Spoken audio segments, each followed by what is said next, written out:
165 చదరపు గజాలు కేవలం 15 లక్షల నుండే స్వర్గసీమ మీ నివాసాలకు చిరునామా.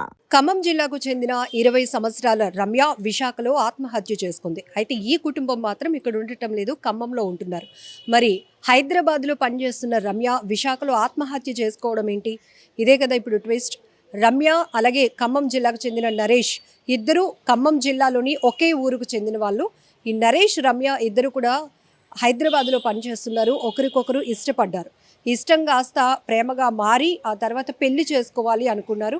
అయితే ఈ నెల 11వ తేదీన విశాఖకి ఇద్దరు వచ్చేసారు. హైదరాబాద్లో పనిచేస్తున్నప్పటికీ కూడా ఇంత దూరం వచ్చేసాము, ఇక్కడ ఉంటున్నాము. ఒక ఇంటిని కూడా రెంట్కి తీసుకున్నారు. కొబ్బరితోట ఏరియా, 1 టౌన్లోని కొబ్బరితోట ఏరియాలో వీరిద్దరు కూడా రెంట్కి హౌస్ తీసుకున్నారు. అయితే రమ్య ఒక ప్రపోజల్ పెట్టింది. ఇప్పటి వరకు ఇంత దూరం నడిచాము, ఇక పెళ్లి చేసుకోవాలి అని నరేష్ని కోరితే నరేష్ నిన్ను పెళ్లి చేసుకోలేను, నాకు ముందే పెళ్ళైపోయింది అని చెప్పేసి చెప్పా పెట్టకుండా ఎక్కడికో పారిపోయాడు.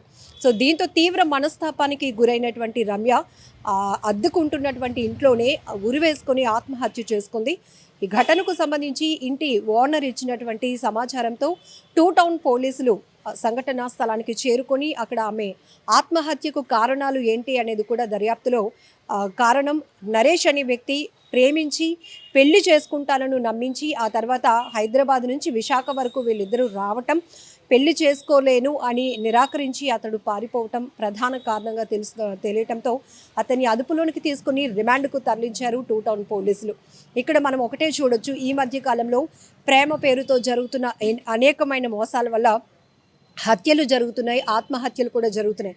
ముఖ్యంగా యువత చాలా జాగ్రత్తగా ఉండాల్సిన పని ఉంది. ఎందుకంటే ఇంత ఎఫర్ట్ పెట్టి మీరు ఇంత ఉద్యోగాలు చేస్తున్నారు, మంచి మంచి జాబ్స్ చేస్తున్నారు, అలాగే ఉన్నతంగా చదువుకుంటున్నారు. కానీ మీ లైఫ్లోనికి వస్తున్నటువంటి వ్యక్తులు ఎలాంటి పరిస్థితిలో ఉన్నారు, అసలు మీరు తెలియలేని వాళ్ళతో ఏర్పడుతున్నటువంటి పరిచయం ఎంతవరకు తావిస్తోంది అనే దానిపై ఫోకస్ పెట్టలేకపోతున్నారు. చాలా వరకు ఎక్కువగా సూసైడ్లకి కారణం కూడా ప్రేమ పేరుతో నేను మోసపోయాను, ప్రేమించిన వ్యక్తి పెళ్లి చేసుకోవడానికి నిరాకరించాడు, ఇక నాకు లైఫ్ లేదు అని చెప్పేసి కేవలం కనీసం పేరెంట్స్ గురించి కూడా ఆలోచించకుండా క్షణికావేశంలో తీసుకుంటున్నటువంటి నిర్ణయాల వల్ల ఇప్పుడు ఆ తల్లిదండ్రులు తీవ్రంగా రోధిస్తున్నటువంటి పరిస్థితి. మీ అమ్మాయి ఇలా విశాఖలో సూసైడ్ చేసుకుందని చెప్పేసి పోలీసుల నుంచి వాళ్ళకి కాల్ వెళ్ళగానే గుండెలు బాదుకుంటూ ఖమ్మం నుంచి విశాఖకు రావడం జరిగింది. ఆ కూతుర్ని అలా విగత జీవిగా చూసినటువంటి ఆ తల్లిదండ్రుల రోదన వర్ణనాతీతమని చెప్పాలి. మరొక వైపు ఇక్కడ నరేష్ అనే వ్యక్తి ఆల్రెడీ పెళ్ళయి కూడా ఈ అమ్మాయితో సహజీవనం చేస్తుండటం, అంటే ఇదంతా ఎందుకు నడుస్తోంది, ఆ అమ్మాయి పెళ్లి చేసుకుంటాడు అనే ఒక కారణంతో.